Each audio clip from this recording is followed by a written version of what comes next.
오늘 하나님께서 우리에게 주시는 말씀은 로마서 8장 23절, 갈라디아서 5장 22절에서 23절의 말씀입니다. 그뿐만 아니라 첫 열매로서 성령을 받은 우리도 자녀로 삼아주실 것을, 곧 우리 몸을 속량하여 주실 것을 고대하면서 속으로 신음하고 있습니다. 그러나 성령의 열매는 사랑과 기쁨과 화평과 인내와 친절과 선함과 신실과 온유와 절제입니다. 이런 것들을 막을 법이 없습니다. 아멘. 하나님의 말씀입니다.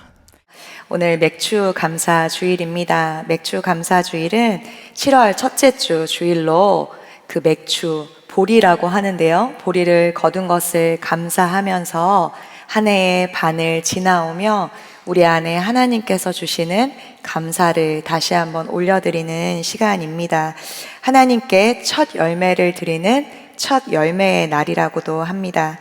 구약에서는 유월절 다음으로 77절, 또 오순절, 6월절 다음으로 중요한 절기로 오순절이 있는데요.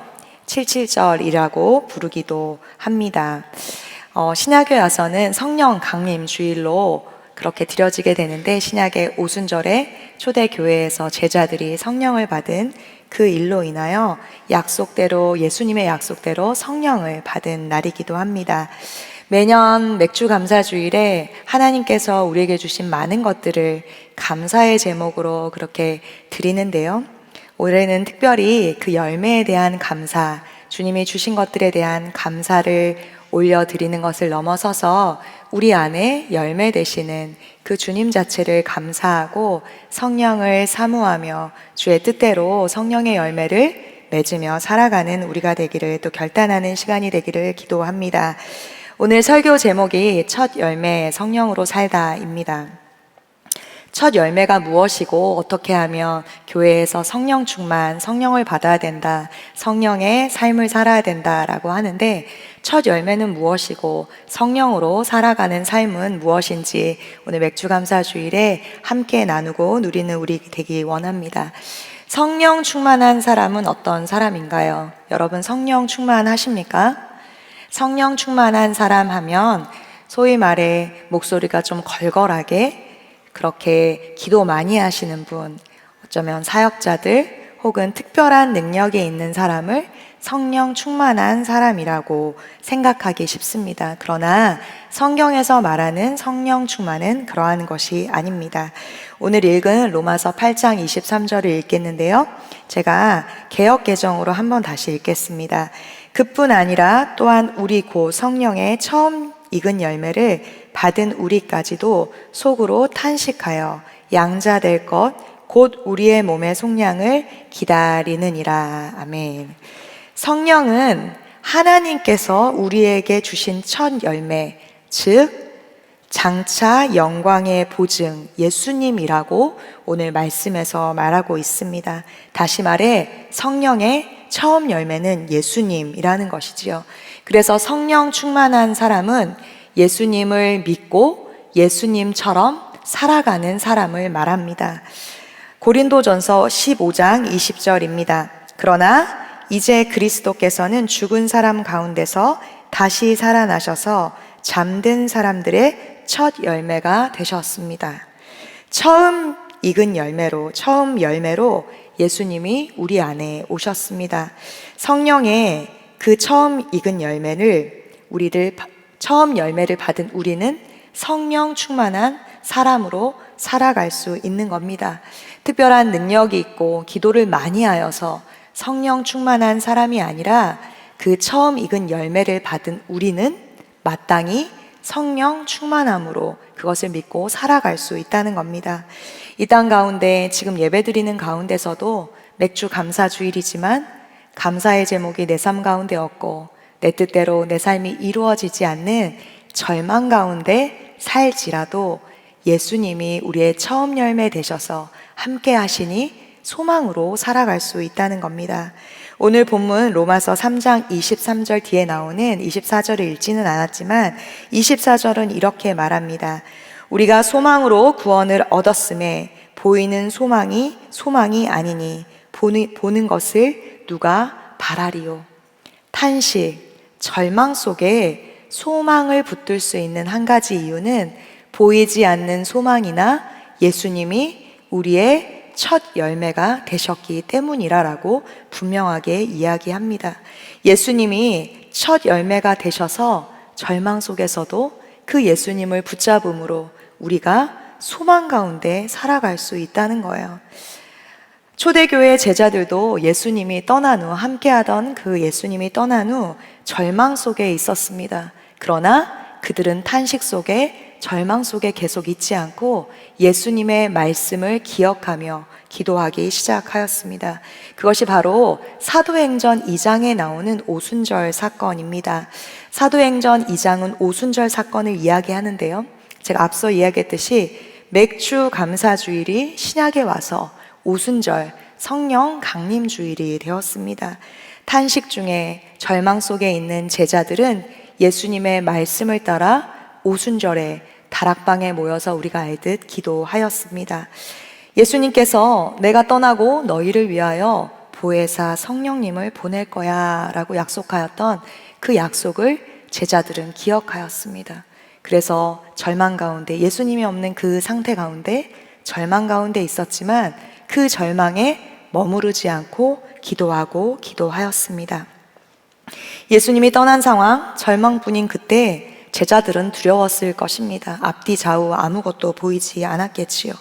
그러나 예수님의 약속을 믿고 기도하였습니다. 절망 속에 보이지 않는 예수님, 소망, 그 예수님의 말씀을 기다리며 구하며 기도하였습니다. 그렇게 한참을 기도하였을 때 그때 하늘로부터 바람과 같은 소리와 함께 불의 혀학 같은 것들이 갈라져 각 사람 위에 임하였습니다. 그것을 바로 성령님이 임하셨다라고 성경은 이야기합니다. 그리고 성령이 말하게 하심을 따라 다른 언어들로 이야기하기 시작합니다. 이 사건은 단순한 신비한 체험이 아니었습니다. 이날부터 어떻게 되었을까요? 이날부터 두려움 가득하였던, 예수님과 함께 다녔지만 늘 사고만 치고 예수님이 비유로 말씀하셨던 그 말씀을 잘 알지 이해하지 못하였던 제자들이 변하기 시작합니다. 두려움을 넘어서 예수님이 계시지 않지만 그 약속을 믿고 성령을 받았을 때 담대히 복음을 전합니다. 그리고 3,000여 명이 넘는 사람들이 회개하고 주님 앞에 돌아옵니다. 부흥이 일어났어요. 예수님께서 제자들에게 말씀하신 하나님의 나라가 성령 받은 제자들을 통하여서 이루어진 것입니다. 제자들에게 계속해서 예수님은 십자가에 못 박히시기 전에도, 부활 후에도, 떠나시기 전에도 하나님 나라에 대해서 말씀하셨습니다. 그러나 제자들은 하나님 나라에 대해서 알지 못하였습니다. 아무리 예수님이 비유로 하나님 나라에 대해서 말하여도 제자들, 성령을 받지 않는 제자들은 그저 죽으면 가는 나라가 하나님 나라지라는 생각을 하였습니다. 부활 이후에도 제자들을 떠날 때도 하나님 나라에 대해서 예수님은 계속해서 말씀하세요. 그러나 제자들은 그 하나님 나라가 어떠한 나라인지 알지 못하였습니다. 그러나 성령을 받은 후에 하나님 나라가 임한 것입니다. 죽어서 가는 하나님 나라가 아니라 성령으로, 말씀으로 지금 이곳에 임하는 하나님 나라 안에 살 수 있음을, 그 성령 받은 자들이 하나님 나라에 대해서 알고 하나님의 나라를 전하는 자들로 그렇게 살아갈 수 있었던 겁니다. 그리고 오순절 이후에 교회들이 이들의 복음 전도를 통하여 하나님 나라의 전파를 통하여 나타납니다. 오순절, 그 성령님이 임하신 그 오순절, 제자들은 하나님 나라가 무엇인지 정확하게 아는 그 은혜를 입었고 하나님 나라를 꿈꾸며 예수님이 말씀하신 그 하나님 나라를 전하며 살 수 있었던 것입니다. 저는 오늘 말씀을 준비하며 맥주 감사주일, 감사로 주님께 나아가는 것도 감사한 일이지만 첫 열매 대신 예수님으로, 성령으로 살다라는 이 주제를 가지고 계속해서 묵상하며 하나님 앞에 기도하는 것이 있었습니다. 바로 우리 젊은이 교회, 선교를 시작하는 지금 이 시즌에 하나님께서 가장 합당한 말씀을 주셨다는 믿음이 생겼습니다. 그리고 기도하는 것은 하나님, 오늘 우리가 예배하는 지금 이곳에 하나님이 말씀하시는 그 오순절 제자들이 성령을 받고 하나님 나라를 알고 그 하나님 나라를 전하러 나아갔던 것처럼 오늘 예배하는 이 자리가 오순절 사건이 임하는 성령님을 강하게 받는 그러한 은혜가 가득한 오늘 되게 하여 주시옵소서. 이러한 기도가 나왔습니다. 사랑하는 여러분, 하나님 나라 안에서 성령 받은 자로 살아가고 있습니까? 선교를 준비하며 하나님 나라, 성령으로 나아가는 나라에 대해서 굳게 믿고 나아가고 있습니까? 어떠한 마음으로 이 자리에 앉아 계십니까? 특별히 보내시는 밟는 모든 땅마다 우리가 받은 그 성령으로 성령을 받아 나아가기를 원합니다.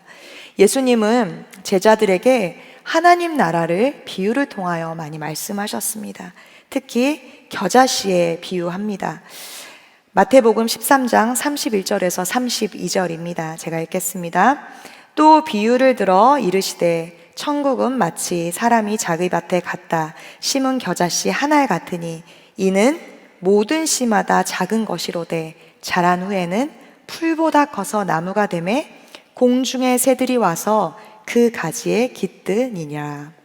겨자씨 비유를 통해서 하나님 나라는 마치 세상에서 겨자씨를 심는 일과 같다라고 이야기합니다.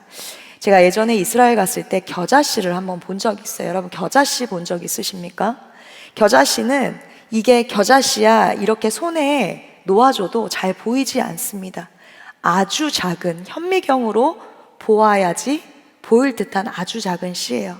그런데 그 겨자씨 비유를 하며 그 겨자씨를 하나님 나라에 심을 때 자기 밭에 갖다 심은 겨자씨 한 알이 심겨질 때 그 작은 씨앗이 큰 나무가 되어 공중의 새들이 와서 그 가지에 깃든다라고 말씀하세요. 성령께서 그 작은 씨앗에 임하시고 내가 성령님의 그 은혜로 작은 씨를 심었을 때 큰 나무가 되어 많은 새들이 깃드는 것을 볼 수 있다는 거예요. 작은 씨가 큰 나무가 될 것을 알고 심는 것이 믿음이라는 거예요. 내 인생이 어쩌면 아무것도 없고 오늘 맥주감사 주일이지만 정말 겨자씨만도 못한 그러한 삶 가운데 감사의 제목을 찾으려고 해도 없는 분들이 있으십니까? 내 인생이 아무리 보잘것없는 겨자씨 같아도 하나님 나라 안에서 심을 때 큰 나무가 된다는 것입니다. 하나님 나라를 소망하며 이렇게 겨자씨를 심는 것은 어떠한 삶일까요? 마태복음 5장에 그 삶이 나와 있습니다. 마태복음 5장 3절에서 4절 함께 읽겠습니다. 심령이 가난한 자는 복이 있나니 천국이 그들의 것임이요 애통하는 자는 복이 있나니 그들이 위로를 받을 것임이요. 아멘. 심령이 가난한 것, 애통하는 것, 이것이 하나님 나라를 소망하며 겨자씨를 심는 거라는 거예요. 성령 충만하다는 거예요. 심령이 가난하다는 것은 여러분 어떠한 상태일까요? 심령이 가난하다는 것은 헬라어로 투터코스입니다. 투터코스. 그저 내 마음이 가난하여, 울적하여 이러한 뜻이 아니라 투터코스는 가난하다는 표현을 넘는 거예요. 그저 무엇이 없어서 가난한 상태가 아니라 며칠을 굶은 사람이 길거리에서 집도 없고 아무것도 없는 며칠을 굶은 사람이 배가 고파 배를 움켜잡으며 지나가는 모든 사람들 속에서 창피함을 무릅쓰고 내가 배고파 죽게 생겼으니 먹을 것을 나한테 좀 주라. 먹을 것을 나한테 좀 주어 내가 살게 해. 내가 배가 고파 죽겠다 하는 게 이 심령이 가난하다는 거예요. 배가 고파 죽을 지경, 나의 어떠함, 나의 자존심 이런 것들을 생각하는 것이 아니라 내가 배가 고파 죽겠다는 그 절박함으로 누군가를 붙잡는 것이 심령이 가난하다는 거예요. 그리고 두 번째는 애통하는 자는 복이 있다라고 합니다. 애통은 무엇일까요? 그저 너무나 슬퍼서 우는 것이 아니라 내 안에 그 심령이 가난함, 하나님을 찾는 그 절박함이 없어 너무 슬퍼서 그 절박함을 찾는 것이 애통함이라는 거예요. 사랑하는 여러분, 우리 안에 그러한 절박함, 그 심령이 가난함, 그 절박함이 없어 애통함이 있으십니까? 무엇으로 말미암아 오늘 예배드리며 절박하고 애통하십니까? 기도하며 왜 성령 충만함을 구하십니까? 사람들에게 별 볼 일 없어 보이는 사람도 하나님 나라 안에서 이러한 심령이 가난한 것, 애통함이 있다면, 절박함과 그 애통함이 있다면 복이 있는 사람이라는 거예요. 이 복이 바로 성령 충만함이라는 거예요. 성령 충만할 때 하나님 내 안에 절박함, 심령이 가난함을 더하여 주십시오. 내 안에 그거 절박함이 없음을 애통하게 하여 주십시오. 이렇게 기도할 수 있다는 것입니다. 그렇다면 성경에서 말하는 성령 충만은 무엇일까요? 어떻게 받을 수 있을까요? 제가 이전에 그 유튜브를 이렇게 보다가 여행에 대한 것들을 계속 이렇게 보니까 그 비슷한 유형의 이렇게 짤들이 뜨더라고요. 태계일주라는 그 짤이 하나 떴습니다. 티벳에서 하는 오체투지를 그 기안팔사와 빠니보틀이 하고 싶다는 거예요. 그들의 버킷리스트 중에 하나가 있다는 거예요. 오체투지 다들 아시죠? 티벳에서 뭔가를 비워내거나 뭔가를 구하기 위해서 5걸음 가서 땅바닥에 몸을 이렇게 붙이고 다시 일어나고 5걸음 걷고, 생각만 해도 어려운 일이에요. 그것을 자기네가 하고 싶다는 겁니다. 그래서 오체투지를 하며 정말 긴 시간 그렇게 현지에 있는 사람들은 오체투지를 하지만 그들은 이제 구간을 정해서 오체투지를 하더라고요. 맨 처음에는 하고 싶은 일을 하니 즐거움으로 했지만 이내 그 2명이 지치고 무릎은 까지고 손도 이렇게 까지고 하는 이러한 모습을 보게 되었습니다. 그것을 제가 보면서 얼마나 감사하고 또 얼마나 주님께 죄송했는지 모릅니다. 맨 처음에는 그냥 뭐 하는 거야, 재미있다, 이 정도만 보았는데 보면 볼수록 그 짧은 짤에서 주님께 죄송하고 주님께 감사한 마음이 들었습니다. 왜냐하면 하나님은 우리가 성령 충만을 구할 때 이렇게 오체투지를 시키는 것도 아니고 기도를 몇 시간 이상 해서 그 기도를 채우라고 하시는 것도 아니라는 것입니다. 그냥 너무나 구하고 찾으라고 하면 성령을 주시겠다고 우리에게 약속하시는 거예요. 우리에게 무엇을 더하라고 하지 않으시고 그냥 내 앞에 와서 내 안에 거해라, 내 안에 있기만 하면 돼 라고 말씀하시는 거예요. 요한복음 15장 4절입니다. 내 안에 거하라, 나도 너희 안에 거하리라. 가지가 포도나무에 붙어 있지 아니하면 스스로 열매를 맺을 수 없음같이 너희도 내 안에 있지 아니하면 그러하리라. 그저 하나님 안에 머물르라는 거예요. 예수님 안에 나와서 내 안에 거하라고 이야기하세요. 그리고 나는 포도나무고 너희는 가지니 그 안에 있으면 그 성령의 열매를 맺힐 것이라고 이야기하시는 겁니다. 포도나무에 붙어 있기만 하면 그 역할을 할 수 있다라고 이야기하시는 거예요. 그렇다면 여러분, 열매는 무엇이고 관계 가운데 하나님 안에 거한다는 것은 어떠한 뜻일까요? 하나님 안에 거한다는 것, 함께 사는 것, 머무는 것, 친밀하게 교제하는 것, 많은 것들이 있겠습니다. 그러나 사랑하는 여러분, 하나님 안에 진짜 거하고 계십니까? 포도나무 되시는 하나님 안에 정말 붙어 있으세요? 가지로 그렇게 붙어 있으십니까? 사랑하지 않으면 함께 있을 수 없습니다. 사랑하지 않으면 존중할 수 없습니다. 하나님은 내 사랑 안에 머물라, 거하라, 내 앞에만 나오라 라고 말씀하세요. 사역자가 언제 하나님 안에 거하고 친밀하게 교제할 수 있을까요? 사역이 엄청 많을 때, 없을 때, 어떤 때 하나님과 친밀하게 교제할 수 있을까요? 사역이 진짜 많을 때라고 생각하시는 분? 네, 무슨 질문을 이렇게 하나 이런 식으로 저를 쳐다보시는데 사역이 없을 때라고 생각하는 분 몇 명 손 드셨어요? 네, 감사해요. 잘 모르겠다 하시는 분 네, 몇 분 또 손 드셨어요. 이 안에 답이 있을까요? 사역이 하나님 안에 거할 때 가장 거할 때가 언제일까요? 친밀하게 거할 때가 사역이 엄청 많을 때? 사역이 없을 때? 잘 모르겠다. 사역이 없을 때라고 손을 드시는 분이 많으셨어요. 그런데 답은 이 안에 없습니다. 죄송해요. 답은 이 안에 없는데 사역자가 사역이 아주 많을 때도 아니고 없을 때도 아니고 하나님 앞에 나아갈 때 사역자는 하나님과 가장 친밀하게 교제할 수 있습니다. 우리는 살아가며 하나님의 일들을 할 때 어떠한 결과가 잘 나오기를 바라고 그 잘 나오는 결과가 열매라고 생각하기 쉽습니다. 그런데 예전에 제가 기도하는 가운데 하나님이 요한복음 15장 4절을 말씀하시며 제 안에 계속해서 하나님과 친밀히 교제할 것에 대해서 응원하시고 초대하시는 시간이 있었습니다.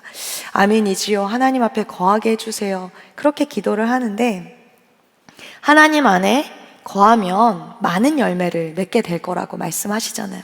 그런데 제가 문득 이 열매가 무엇인지 그냥 주님께 묻고 싶었어요. 그래서 제가 하나님, 열매가 그럼 무엇입니까? 열매가 무엇이에요? 이렇게 물었어요. 그리고 이내 제 안에 드는 생각은 사역의 어떠한 결과나 내 삶을 이렇게 생각을 해보게 되었습니다. 그런데 그렇게 많은 생각들을 하고 있는 제게 주님이 이렇게 말씀하시는 거예요. 열매가 뭔 줄 아니? 열매는 바로 나다 라고 말씀하시는 거예요. 제가 안에 그래 하나님 안에 거하며 나의 사역적인 결과나 내가 원했던 그 결과가 사역의 열매가 아니라 하나님 안에 거했을 때 나오는 열매는 바로 주님이시지 라며 아멘 했습니다. 그 성령을 받을 때 열매를 맺는다는 것이에요.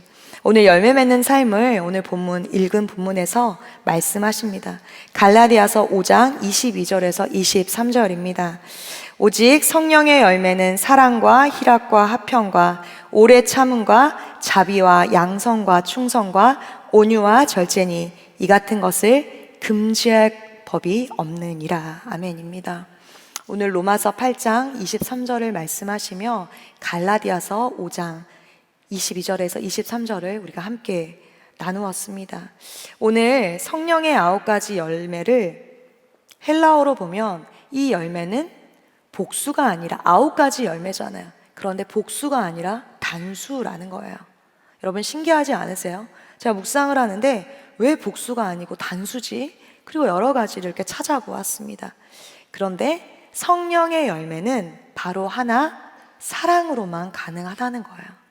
사랑으로 가능하고 나머지 8개는 부수적으로 오는 것이라는 거예요. 우리가 성령의 9가지 열매를 맺어야 된다라고 하지만 그 성령의 9가지 열매는 하나, 사랑으로 시작된다는 거예요. 묵상하면 묵상할수록 사랑이신 예수님만이 가능한 일이라는 거예요. 성령의 9가지 열매 중에 우리가 나는 온유하지, 나는 절제가 강하지, 나는 희락이 있지 이렇게 생각할 수 있지만 9가지 모두를 이루려고 노력하지만 이루는 사람은 몇 명이나 될까요? 이 성령의 9가지 열매는 단수인데 하나님의 사랑 안에 그것이 가능하다는 거예요. 이 말씀을 묵상하면 묵상할수록 요한복음 말씀을 묵상할 때 말씀하셨던 열매는 나다 라고 말씀하신 하나님의 말씀이 생각났습니다. 그리고 제가 오늘 말씀에 성령의 열매는 예수님을 한번 넣어봤어요. 오직 예수님은 사랑과 희락과 화평과 오래 참음과 자비와 양성과 충성과 온유와 절제니 이 같은 것을 금지할 법이 없느니라. 말이 되는 거예요. 그래서 제가 열매는 예수님이군요. 예수님은 사랑이시군요. 그래서 성령의 9가지 열매가 복수가 아니라 단수라는 것이 이해가 되었습니다. 성령 충만으로 맺는 성령의 열매는 즉 사랑이신 예수님으로만 가능한 일입니다. 첫 열매 대신 그 예수님으로만 성령으로 살아갈 수 있다는 거예요.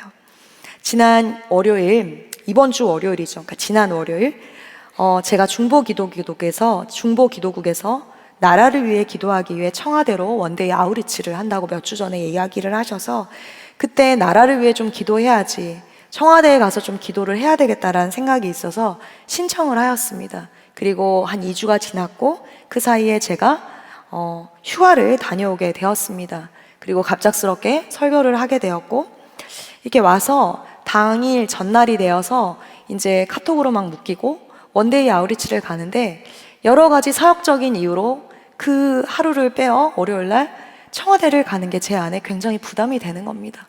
그 시간에 조금 더 설교 준비를 할 수 있을 것 같고, 또 엎친 데 덮친 격으로 제가 휴가를 갔다가 발가락 부상을 당해서 발을 쩔뚝쩔뚝 걷는데, 청와대를 전부 돌아야 되니 이 쩔뚝쩔뚝하는 발가락으로 어떻게 갈까라는 생각이 있어서 못 간다고 할까 지금이라도, 이런 생각을 했습니다. 그런데 그렇게 고민하는 제게 하나님이 제 안에 이런 마음을 주시는 거예요. 너 설교 준비할래? 아니면 내가 원하는 일을 할래? 그래서 제가 그렇게 물어보시면 어떻게 해야 됩니까? 설교 준비할 거예요 이래야 되는데, 주님이 원하시는 일을 할게요 라고 쩔뚝쩔뚝 거리면서 갔습니다. 최대한 민폐 끼치지 않기 위해서 그 중보기도국에서 많은 분들이 가셨거든요. 쩔뚝쩔뚝 거리면 또 민폐 될까봐 최대한 밴드를 이렇게 발가락에 붙여서 그 상처가 아픈 것이 아니라 피가 안 통해서 아프더라고요. 그래서 쩔뚝쩔뚝 거리면서 갔어요. 그리고 가는 내내 버스에서 제 안에 이런 마음이 들었어요. 주님이, 너는 왜 나라를 기도하러 오늘 가니? 그래서 제 안에 이내 대답했어요. 대답을 꽤 많이 하더라고요.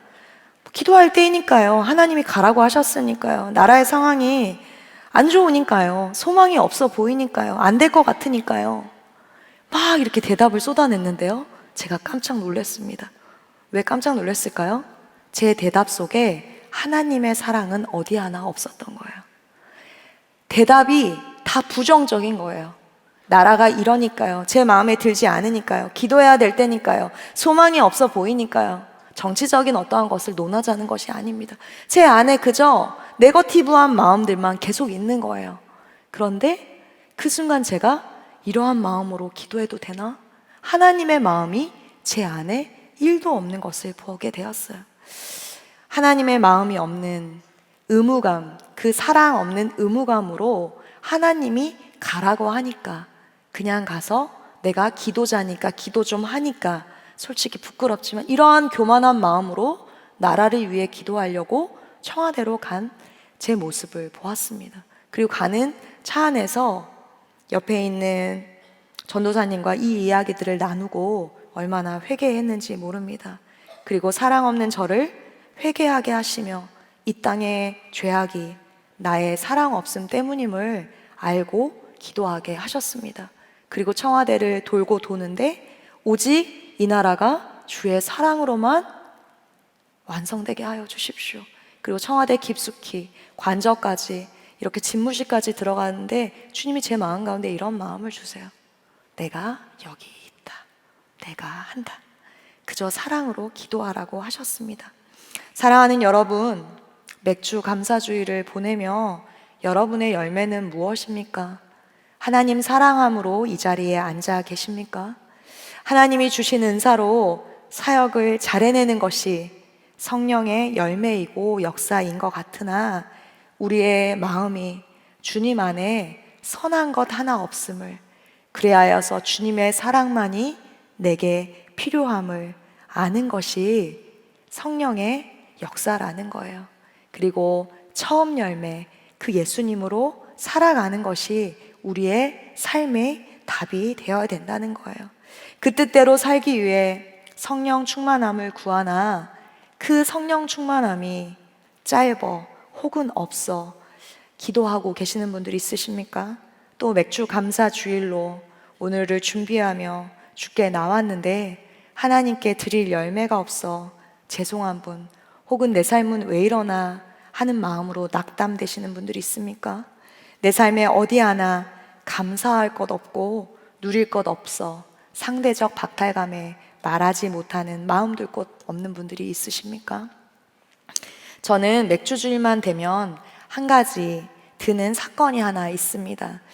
맥주 감사 주일은 7월 첫째 주에 드려지는 감사 주일이기도 한데요. 매월 7월 첫째 주에는 유치구 캠프가 있는 날입니다. 어제도 유치구 캠프를 하여서 아이들이 운동장에서 풀장을 이렇게 세우고 오전에는 말씀 안에 신나게 놀고 또 오후에는 풀장에서 이렇게 노는 것을 보았습니다. 그 사건은 때는 바야흐로 제가 3년 전 유치국 담당 목사를 할 때의 일이었습니다. 그때만 해도 저희가 지금도 그렇지만 아이들이 500명이 넘고 그 캠프에 참여하는 아이들만 500명이 넘고 교사들 300명까지 하면 거의 800명, 자원봉사자까지 하면 900명이 넘는 사람들이기 때문에 움직이기도 힘든 상황입니다. 그래서 어느 때인가부터 이렇게 풀장이나 에어바운스를 이렇게 설치하지 않았다고 해요. 그런데 코로나 이후에 그렇게 교회에 오는 아이들에게 행복한, 예수님 안에 살아가는 것이 얼마나 행복한 거를 알려주기 위해서 3년 전에 제가 교회 마당에 주차장에 차를 다 빼고 풀장을 설치하기로 하였습니다. 이왕이면 조금 큰 풀장을 여러 개를 하자 해서 풀장을 이렇게 했어요. 그런데 선생님들이 안 될 것 같다, 사고 난다, 코로나도 아직 다 끝나지 않았는데 이렇게 등등의 계속해서 이야기들을 하셨어요. 근데 제가 그 이야기들을 들으면 선생님들한테 물었어요. 이것이 우리가 힘들어서 안 하려고 하는 겁니까? 아니면 아이들의 위험 때문에 안 하시려고 하는 겁니까? 했더니 선생님들이 한숨을 쉬시면서 목사님 합시다 해요, 애들이 행복하면. 그래서 풀장을 이렇게 만들었어요. 그런데 제가 이제 아이들을 행복하게 해드리려고 풀장을 만들었는데 규모가 엄청 나더라고요. 그래서 이렇게 큰 풀장을 했는데 거기 이제 관계자분이 이렇게 잘 노시고 물 뺄 때는 절대 이게 물이 많으니 큰 풀장이었으니 이제 여러 곳에 몇 동이 이제 4-5동이 있으니 갑자기 뿔을 빼면 여기가 큰일 납니다. 물바다가 됩니다. 그래서 물을 뺄 때 몇 시간이 걸리더라도 쫄쫄쫄 빼야 된다는 거예요. 그래서 기억하고 있었어요. 그리고 다 놀고 이제 정말 감사하게 끝났어요. 아이들이 너무나 기쁜, 어떤 아이는 내 생애 가장 행복한 날이었어요. 그리고 제 어깨를 툭툭 치며 목사님 수고하셨어요 이러면서 가는 아이들도 있었어요. 저도 너무 사역이 잘 된 것 같아서, 사역의 열매인 것 같아서 너무 뿌듯했어요. 그런데 일은 그 이후에 일어났습니다. 관계자분이 물을 졸졸졸 빼야 된다고 분명하게 얘기하셨는데 물이 이렇게 막 넘실거리는 거예요. 어제 보니까 조금 그래도 작은 풀장이더라고요. 제가 다행이다 싶었어요. 근데 그 풀장이 큰 게 있는데 선생님 한 분이 전화를 하시다가 발을 갑자기 거기서 빼신 거예요. 어떻게 됐을까요, 여러분? 갑자기 그쪽이 막혀져 있던 게 풀어지니까 물이 그쪽으로 한꺼번에 홍수가 나듯이 빠진 겁니다. 그래서 마당을 보면 이쪽 통로죠. 이쪽 통로 위에 우리가 잘 쓰지 않는 계단의 입구가 있잖아요. 그쪽이었어요. 그 바로 앞에 있는 분이셨거든요. 그 계단으로 그 물이 흘러내려가기 시작했어요. 그래서 제가 그때 그것을 보고 선생님 몇 분과 제가 거기에 막 계단 끝까지 달려가기 시작했어요. 본당 2, 3층에 뭐가 있어요? 본당이 있죠. 본관 2, 3층에 이곳이 있죠. 그래서 본관을 지켜야 된다는, 본당을 지켜야 된다는 생각으로 제가 그때 알았어요. 제가 얼마나 빠른지, 물보다 빠르다는 것을 알았어요. 순식간에 지하 2층까지 내려왔습니다. 여기 문 앞에 섰어요. 그리고 거기서부터 위에서부터 물을 닦고 밑에서부터 물을 닦고 이래서 물이 여기까지 넘쳐왔을까요? 여기 입구에서 막혔어요. 제가 그 생각을 들 때마다 지금도 아찔해요. 그런데 필사적으로 막았어요. 지하 2층에서 물을 막고 이렇게 본당에 와보니까 토요일이었잖아요. 저희가 작년까지만 해도 찬양 감사 축제를 했거든요. 제가 여기 사이에서 선생님들은 막 바지 걷고 물난리가 나서 여기에 안 들어오게 하려고 물을 치우고 있고 저는 여기서 막고 있고 이제 이러는데 제가 그때 여기 안에서는 막 이렇게 조명도 쏘고 막 찬양 연습을 엄청 하고 있는 거예요. 화려하게 모든 교구들이. 그리고 저는 여기 앞에서 보는데 거기는 청소한다고 막 걸레로 난리가 난, 그래서 마치 기생충 영화를 보는 느낌이었어요. 너무나 반대되게. 그래서 아, 이럴 수도 있구나. 너무나 이렇게 지쳐서. 그런데 안 들어오게 다 치웠어요. 그리고 보니까 지저분한 계단에 한 번도, 이쪽은 여력이 없어서 잘 치우지 않아서 모든 거를 다 치웠습니다. 그리고 청소하시는 미화 집사님들이 오셨었는데 저희가 너무나 죄송하다고, 물난리를 일으켰다고 이렇게 이야기를 했어요. 그랬더니 그분들이 너무나 활짝 웃으면서 목사님 너무 감사해요. 이쪽 계단은 해야 되는데 여력이 없어서 저희가 못했는데 물 청소까지 해주시니 너무 감사하네요. 이제 막 이러시는 거예요. 그래서 물 청소를 싹 했어요. 그리고 힘들게 풀장 운영까지 하고 다 사역으로 마무리했다 박수 쳤는데 물이 넘쳐서 선생님들이 너무 고생하셨겠다 싶어 선생님들한테 미안한 마음이 들었습니다. 그런데 선생님들 얼굴을 보니 너무나 기뻐하시는 거예요. 사람이 잘 다니지 않는 곳을 그렇게 1층부터 지하 2, 3층까지 다 청소를 하고 깨끗하게 닦고 그렇게 보니까 정말 쓰레기들이 많더라고요. 교사들과 그 물라일 속에서 청소를 하며 감사했던 것이 언제 성전을 이렇게 청소해보겠냐. 우리는 유치국 사역이 잘 끝나서 그것이 사역의 열매인지 알았는데 그 물청소를 하면서 어떡하지 너무나 불안한 마음이었지만 다 청소를 하며 흘러내리는 물을 닦고 또 닦으며 내 안에 청소되지 않는 깨끗하지 않는 부분, 선하지 않은 부분을 보게 되었어요. 그리고 아이들 풀장을 마련하고 여름 사역을 잘 마무리한 것이 사역의 열매 같았으나 그 사역이 끝나고 피곤한 가운데도 교회 청소하니 너무나 좋아요 하면서 열심히 그렇게 교회를 사랑하는 마음으로 누가 하나 그 피곤함으로 짜증내지 않으므로 함께 그 마음을 다 하는 것이 예수님의 마음이고 성령의 열매라는 생각이 들었습니다. 지금도 그 선생님들을 만나면 목사님 3년 전 생각나시죠? 우리가 닦고 또 닦았습니다. 감사한 게 지금은 다윗으로 가고 또 현재 여기 있는 분들도 있는데 젊은이 교회 청년들 우리 선생님들이 같이 많이 닦았어요. 그리고 어제 이제 유치국 풀장을 한다고 해서 제가 도는데 몇몇 선생님들은 그 얘기를 하시더라고요. 목사님 3년 전에 그렇게 닦았던 때가 오늘도 생각이 납니다. 그럴 일 없어야 되겠지만 혹여라도 오늘도 물이 넘치면 목사님한테 연락할게요. 그래서 제가 연락하지 마세요 라고 얘기했는데 오늘 설교를 준비하면서도 하나님께서 내게 주신 많은 은혜들 중에 제일 감사한 것은 그 닦았던 쓰레기 많던 계단처럼 내 안에 선한 것이 하나 없음을, 나는 성령의 열매를 맺을 수 없는 자라는 걸 알면서 오늘도 내가 할 수 있는 것은 하나님 사랑하는 것 하나, 그것이 주님이 나의 열매다라는 고백이 들었습니다. 사랑하는 여러분, 오늘 맥주 감사주의를 보내며 우리 안에 주님이 주시는 이 마음을 붙잡기를 원합니다. 이 절기는 단순히 내게 주신 모든 것들을 감사로, 한 해의 반을 지나며 감사로 올려드리는 절기를 넘어서서 첫 열매 되시는 예수님으로, 성령으로 다시 한번 살기를 결단하는 시간입니다. 예수님이 우리의 첫 열매 되셨습니다.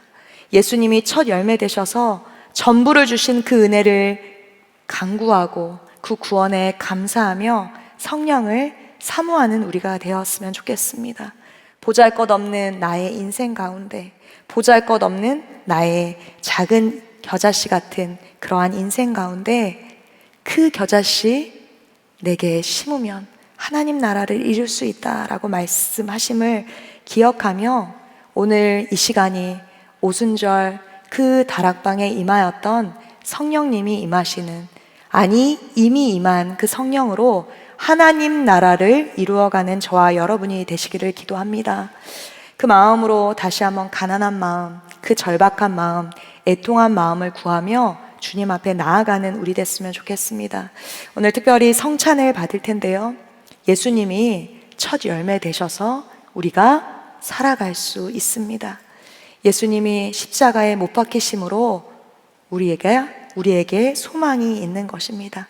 탄식 속에, 절망 속에 있으나 첫 열매 되시는 그 예수님이 우리와 함께 하심으로 내가 다시 한번 일어나 주님 앞에 나아가겠습니다. 그 고백이 성찬을 받는 저와 여러분의 고백이 되기를 축복합니다. 이 시간 성령을 구하며 다시 한번 성찬을 받을 때 하나님, 내 안에 내 겨자씨 같은 작은 인생들 가운데 애통함과 절박함이 회복되게 하여 주시옵소서. 열매는 나다라고 말씀하시는 그 주의 사랑, 그 은혜를 기억하게 하여 주시옵소서. 나를 긍휼히 여겨 주시옵소서. 이 마음으로 주님의 이름 한번 부르시고 함께 기도합니다. 주여